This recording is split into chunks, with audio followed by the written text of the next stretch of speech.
నమస్కారం ఘంటారావానికి స్వాగతం. ముందుగా ప్రధాన అంశాలు.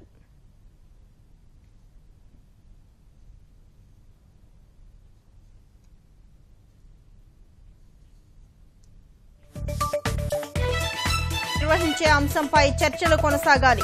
నవభారత్ కోసం ముఖ్యమంత్రులు కృషి చేయాలని మోదీ పిలుపు. మునగలపాలెంలో జగన్ కు చేదు అనుభవం. వైకాపా కార్యకర్తల హంగామా ఏంటంటూ గ్రామస్తుల అభ్యంతరం.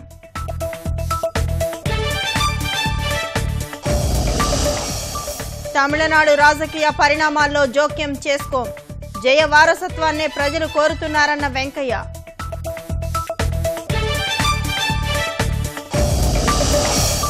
సోమవారం నుంచి ఎంసెట్ ఆన్లైన్ పరీక్ష. పారదర్శకతే పరీక్ష లక్ష్యమన్న ఉన్నత విద్యామండలి.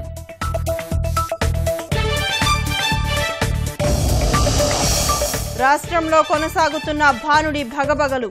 రాజధానిలో ఉక్కపోతతో అల్లాడుతున్న జనం.